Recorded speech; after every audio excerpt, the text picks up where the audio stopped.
language that's used, definitions, and we talked about 10 codes and various other things like that. What do we mean by safe? This is a strange use of the word safe I'm not previously familiar with as the bombs go off. But also the culture, the emergency management culture. And certainly we see when we try to fuse in our state equivalent of Reachback, where we link the university systems to our emergency managers, the difference in culture between a paramilitary emergency management, we've got to make a decision now, with what may be the science culture of preponderance of evidence, and we're going to be precise, and we're going to be incredibly precise at what we're saying, because that's what we need to communicate. This information acquisition and transfer, as the other speakers have alluded to this morning, we're basically dealing with an information overflow. How do you get it to the right spot in real time? And what we need to develop is asynchronous communication, as you'll see with some of the examples that we use. This often is geographically dispersed in both time as well as spatial disbursement. Delving a little deeper now and moving into the challenges from the health perspective and focusing now on bioevents, since this is the theme of the conference, I want to focus on three areas that I think are particularly difficult for emergency managers in partnership with their public health experts to deal with. The first is getting your hands on the information. There's a tremendous amount of information that usually has to be coordinated with very disparate information systems. Very often with an outbreak of an exotic disease, and we can take a look at SARS or avian influenza, you can basically break that down into in very simplistic terms, two topics. Where is it, and where is it not? That becomes very important whether you're using geospatial mapping technology or surveillance systems, whether you want to use BioWarn or any of the other various systems to, one, signal that an event has occurred, and then to map the scope and the nature. And this is not just for the CNN news consumption to give information to the public, but it also is threat signatures. Will depend on whether is this a multicentric outbreak, is this a unicentric outbreak. That gives you information both from the intelligence side of the house as well as basic epidemiology for what kinds of things are you dealing with. Oftentimes there's biosecurity concerns, and I use biosecurity here not in the sense of classified information or anything, but biosecurity in the sense that a lot of times the cows and the people you're dealing with are contagious. So to get this information in a secure manner with minimal exposure to people, it didn't get a lot of airplay, but during the anthrax outbreaks of 2001, California actually experienced a natural animal outbreak of anthrax in a very remote area in the Central Valley of California, actually adjacent to a major urbanized area, but the site was relatively remote. And early on in getting this information, you can imagine the heightened level of concern that suddenly we found out we had 26 dead cows in a field from anthrax in the height of all these letters flying around. What do you do with the carcasses? How do you get the information back to your veterinary diagnostic experts? Assuming you can get your hands on the information, then this has to be analyzed, digested, regurgitated, processed, spindled, and mutilated by your various subject matter experts, which oftentimes cross disciplines that are in different locations. So that leads to what I refer to as death by conference call. At one point during the anthrax outbreaks, I was on conference calls for, a good 6 hours of the day. Am I still there? Yeah. Okay. Yes, Okay, I was just making sure I had the Deftone sound on this end. We had these conference calls with hundreds of people on them, which, as anybody who does data analysis knows, is probably not the best way to do things, particularly if you're trying to achieve consensus, but also it's not an efficient utilization of time. So asynchronous abilities to get information and to process it, similar to what we saw with the laboratory network with the SARS outbreak. It shows the level and the speed with which these communication networks have progressed. Then once you get your hands on the information, you got to disseminate it.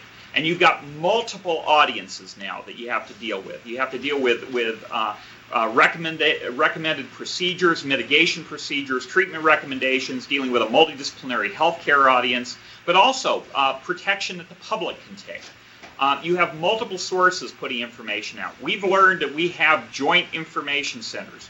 Not only do you have to bring the incident commanders together in unified command, you got to bring all the information people together in one spot so you get a unified message.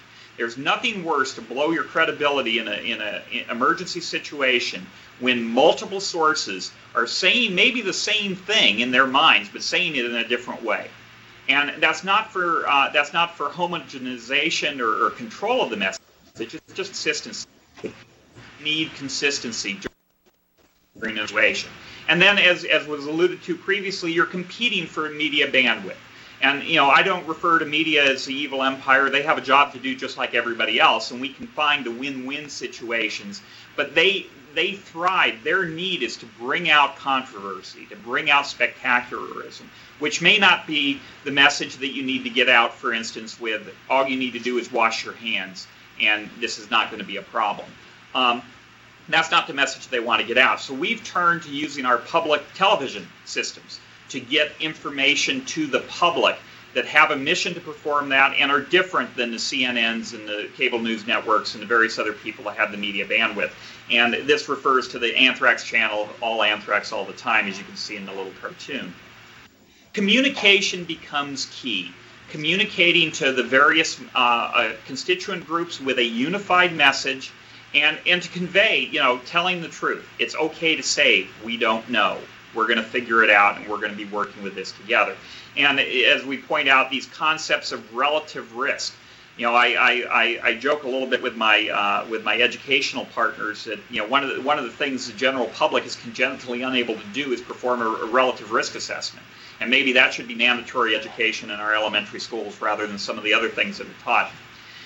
Again, because of this, for those of you that aren't familiar with California, we have several disaster management principles that any of our management systems operate under. And the first and foremost, as was alluded to earlier by Dr. Boyd, was that all disasters are local. Fundamentally, the disaster is affecting a local community. The locals will know their situation best and are in charge. The role of the state is to support the local management, to provide resources from uninvolved areas of the state to get and obtain those very specialized things that Palos Verdes or Paso Robles may not have, being a relatively rural part of the state of California. And this is a way we unload the burden from the incident commander to figure out where they are going to get a widget. They just have to say, we need a widget to do this. And then there are other people who will figure out where the widget will come from. The other overriding principle is that the requests exceeding capabilities of a local area are mutual aid.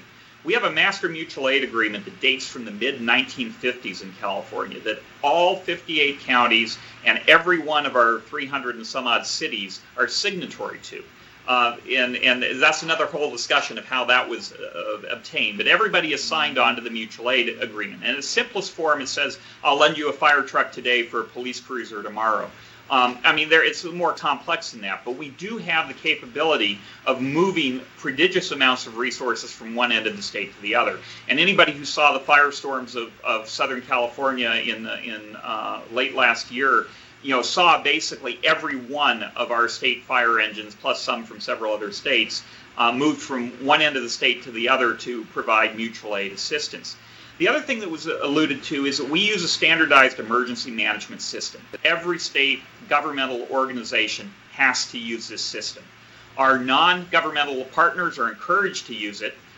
They don't have to use it if they don't want to. They won't get paid then, which is a very potent user. So we have dealt with an ICS, and we have, and SEMS is what our instant command system is, what we call it. But that allows us to speak in an interoperable language that transcends.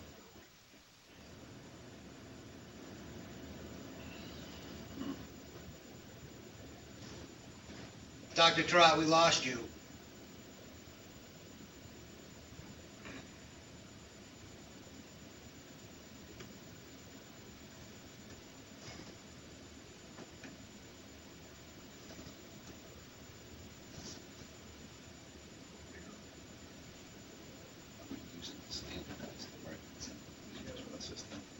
Try different signals. I don't know, he was coming in loud and clear, but there were these little whistles.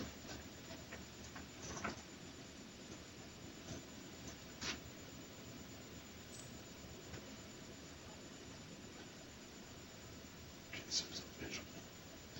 Wait for him or something. Hello?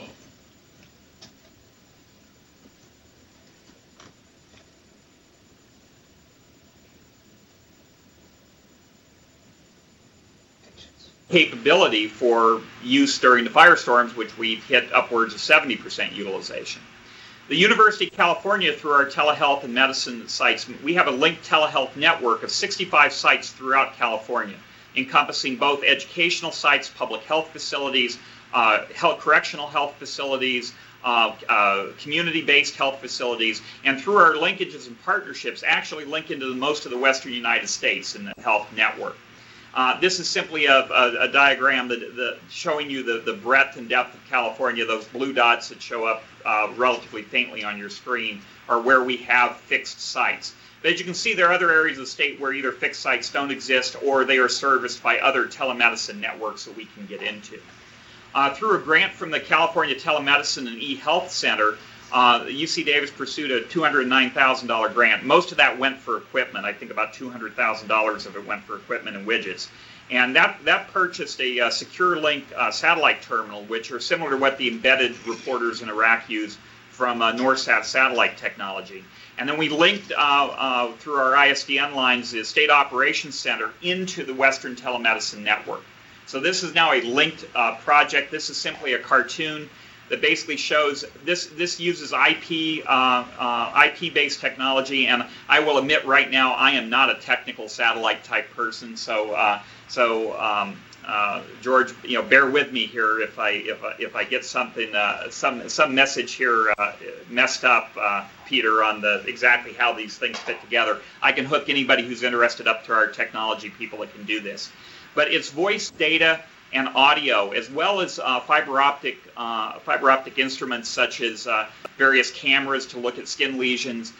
It has a satellite latency of about a half second, so we're not too terribly keen on sticking endoscopes down either cows or people, but because of that little delay. But short of that, you can use it for just about anything. We bounce it off the satellite, drops to a hub that's actually located at our telemedicine site. We'll have a redundancy to the state operating center soon, and then it goes over the internet system, and you can hook people together. The system itself is quite portable. It moves around in suitcases. UC Davis is allowed use of 2 megabytes of bandwidth on the Galaxy 10R satellite, and we use that on a daily basis for both rural and actually frontier. It's not well known, but California does have some frontier parts of the state. Telehealth consultations and continuing medical education, particularly into sites that do not have the last mile, do not have ISDN or broadband connection. We actually use a wireless connection from the satellite receiver into the actual building or whatever, so it doesn't require running of any lines at all. And then OES, for their part, they have access to the single portable terminal, soon hopefully to be a few more, on demand for emergency use. And this complements our existing trailer system, which requires a trailer basically to be towed into an area. We do have to have access into it. This is really a suitcase that can be flown and dropped just about anywhere, although dropped carefully for use in a very remote part of the state. This is some pictures of the various setup. You can see we've used it both for telehealth consultations as well as terrorist type scenarios. It's very high quality, high speed. We actually were going to set this satellite up for this conference. However, it's getting used for a presentation tomorrow. It's portable. It comes in 3 suitcases. I'm told that by my technical staff that even I can set it up in 15 minutes, which says a lot. We believe this is the first non-military, non-media application of this kind of thing in the United States. At least that's what we're told. And because we're using wireless, we're experimenting with various wireless technology. We don't need any kind of landline support. That also links our emergency operating center. This is the California State Operations Center into that network in a two-dimensional or bidirectional location. You can see off to the side various conference rooms that we can use for various press conferences. We can get a message out as well as getting information in to the operations center. We've used both the satellite and the satellite project for several different things. Shortly after the anthrax envelopes, even though California was not involved, we knowingly received none of the envelopes. We were able to broadcast just-in-time information to 35 different health sites. And I'm a big believer that this is probably, some form like this will be the way the majority of information will be conveyed to healthcare providers. It's unrealistic to expect the vast majority of healthcare providers to be an expert in West Nile virus, SARS, anthrax plague, Ebola virus, viral hemorrhagic fevers, plus do all the other things they need to do on a daily basis. They become incredibly interested when now you have patients and you have a situation. They are very receptive in using this technology. We can very quickly get out to their sites the information they need in the time they need to do it. We've used the project in six consultations over the last 2 months. It's actually quite spectacular. You go out there, the whole city gets out there to see the satellite setup because they think this is incredibly high tech. We've used it on 2 terrorism-related exercises, one in the Bay Area. It works very nicely for basic secure level communications. And then the animal health exercise we have on tap, we're going to do an avian influenza outbreak simulation next week with the object. Where we're going with this, we hope to purchase 6 more units, which would give us both some redundant capability as well as geographic dispersal of these units into various parts of the state. We're actively exploring right now linkage into the public television system. And again, using that as I referenced to move information to people, kind of the video equivalent of the emergency action emergency broadcast system, so they can get information and CNN and the public TV or the commercial TVs can still pursue the things they need to do. And it is important. I mean, if you noticed in the State Operations Center, we have 8 TV monitors for a reason. We get information significantly important to management from modern commercial TV. The other advantage that this would do is linking into our public system. That basically puts us into the broadcast networks. We can inject a signal into satellite TV, direct TV, Dish Network, those various things, as well as getting into the broadcast networks if we need to. We link right now into the University of California TV network, which is a public access TV band that is carried on some satellite services. And then we're pursuing linkage into all 61 local public health agencies to actually bring them up with a video equivalent of the public health network for California. So with that, this works because of the dedication of lots of different people. Cal Chang and Jacqueline Ransom, who run the operation for the University of California under the direction of Tom Nesbitt, Jim Watkins and Tom Wardell from the Office of Emergency Services, the Office of the President, who supports the use of telemedicine technology, the vendor of the satellite system that has put all the parts together so it works. And with that, I'd be happy to stop and take any questions that anybody has. Well, thank you, Dr. Tharratt. That was very informative, and it's always good to see more satellite gear in the field. I should say right up front that for the past 18 months I have urged the Department of Homeland Security and the HHS decision makers to actually install DBS equipment in every single public health facility, every clinic, every hospital, so that they could use existing backhaul to go to either the EchoStar uplink or the DirecTV uplink and put a broadcast signal, a video signal, into every healthcare facility in real time. Maybe a little too exotic for them, but you in California already are practically there, so I think you can understand, the direction I want everybody to go in. But it's off-the-shelf technology, and I think it would be a very easy way to get not only redundancy, but pure video flowing out to the entire country using existing technology. Dr. Tharratt, let's start I'd like to ask you, in the context of all the preparations underway in California, how well prepared do you think you are at this point in the event that some bioterrorist incident took place? Well, I think as several other speakers mentioned earlier, preparedness for an event is a journey. It's not a destination. We in emergency management in California, we learn from our experiences. The state fire and rescue system, didn't evolve with a bunch of people sitting around a table thinking good thoughts. It evolved with a whole lot of people fighting fire on the fire lines over 75 years. And really, we judge things with what I refer to as epiphanies. And our fire and rescue system had their epiphany in 1963 in the Bel Air fires. Our law enforcement network had their epiphany with the Watts riots in the mid 1960s. Our health network had their epiphany in 2001 with the anthrax outbreaks. So we're better than we were yesterday. We will be better tomorrow.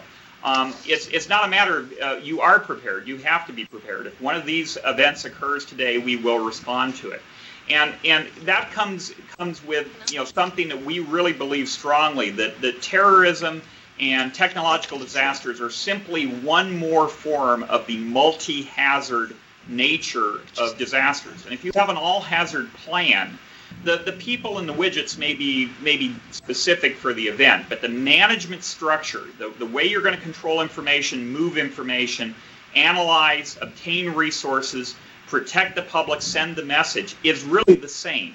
And it's a matter of getting a group of people that have not had to do this before to up to speed and to the table, and finding out that the biggest thing that I continue to be amazed at dealing with some of my colleagues in public health is this overwhelming feeling that they've got to reinvent the wheel by themselves, and suddenly they've got this insurmountable problem. And you can just see a relief come across their faces when they know all this other stuff exists. It just has never been used in this way before, and that you aren't here alone, and that here you concentrate on your subject areas of expertise, and the system will support you in doing it. And we found that out with the Newcastle disease. Our Department of Food and Agriculture, State Department of Food and Agriculture, were paired up with our forestry department, who knew nothing about avian influenza, but knew exactly how to run a major incident. And that pairing paid off in spades. Do you think California, obviously with OASIS and some of the other components of its overall disaster communications infrastructure, California is light years ahead of some states. And the question I have is, with respect to satellite technology, do you think that it would be beneficial if there was a resource at the Department of Homeland Security, possibly under FEMA, for example, that would be solely devoted to satellite and helping states in either acquiring the technology or getting the training necessary to better use the technology, as well as to push the evolution of the technology for the sorts of applications that you've described this afternoon? Well, I'd just like to comment on your first point that we view our resources in California as not solely for California. Our satellite technology, no more than our search and rescue team, stop at the border. I mean, we're involved in operations with our sister states adjacent to us, Nevada, Arizona, and actually with Canada and Mexico, as well as partners in the entire Pacific Rim, in exporting technology, sharing resources, learning from each other in terms of best practices. I don't think satellite technology is necessarily the answer for every state. It's incredibly expensive. It needs to be adjusted to the specific threat. Where I think the federal government, has opportunities for leadership and is in a coordinating role. Interoperability standards, as we've talked about, and procuring, perhaps bandwidth for states that choose, or assisting the states in obtaining bandwidth that is used in a reasonable distribution. We still, in California, if you will, waste. I hate to use that term, but we underutilize our bandwidth simply because we need a surge capacity.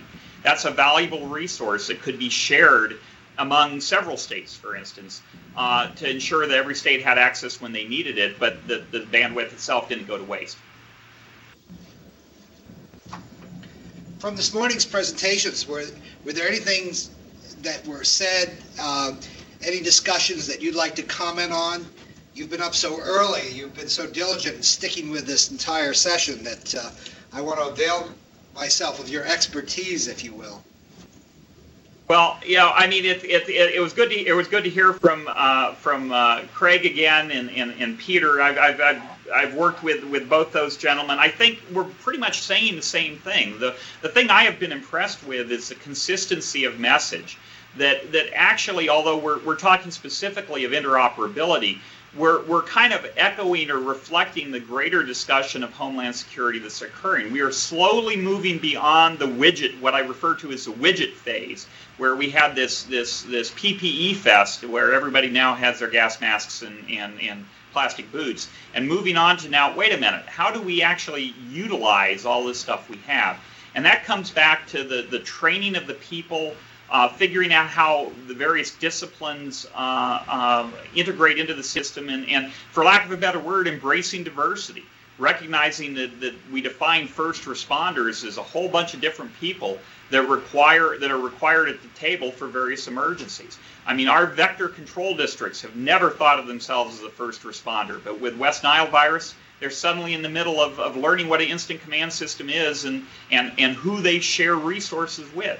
So, I've been somewhat heartened to hear that I think, people are on the right track. We're pretty much saying the same thing, but it's not a one size fits all. We certainly have seen that. The support system has to come from the bottom up. It cannot be imposed from the top down. The United States is too diverse of an area to make a one size fits all work. And are you concerned about the overtraining dimension? Something that was mentioned this morning, the fact that, we've gotten this situation where we're training people and perhaps going too far. Or do you think that we struck a balance? What are your thoughts on that? No, I think we haven't figured out how to train yet. We're going through what I think is a required evolutionary phase. With my local hat on as a medical director of fire departments, I can tell you that our required training now exceeds the amount of training hours that are available. So you have to become selective. I'm concerned. I still don't think we're training the right way. And I'm involved in curricular development, and we were tasked with developing a 1-hour talk for biodiseases for the healthcare environment. And I was somewhat, politically incorrect, because I said, we don't need to talk about West Nile. We don't need to talk about anthrax and Ebola. These people are not going to this is not the group that's going to recognize it first. They need to know instant command system. They need to know where they fit in to the system, how to protect themselves, how to get the message out, the 5 things to do right, and the 5 things not to do that are going to screw the event up. That's the kind of training we need to have, and that as that becomes integrated into our training cycles, I think our need for specialized training will be confined more to those specialized groups that truly need it. We can't teach everybody everything they need to know. One, they're going to forget it when they need to use it, and it's not an effective utilization of anybody's time or effort. The use of internet technologies, things like this, where people, although I'm kind of disappointed I didn't get to come to Maine and get a lobster for a trip, are much more effective utilization of much more effective utilization of people's time and effort, because we do have information numbing, information overload, and basically people turn off the message. They need to get the information when they need it, and that's still a challenge. We haven't figured out how to do that yet.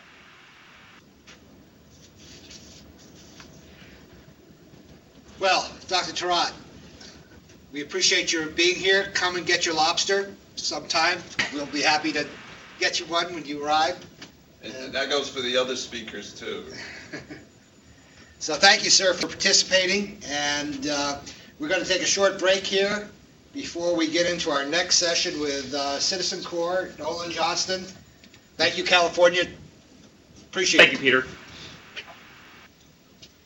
So now we're going to break until 2:30. Yes, we're going to break until 2:30, and then we'll get into our final loop. That is, we'll have Olin Johnston, coordinator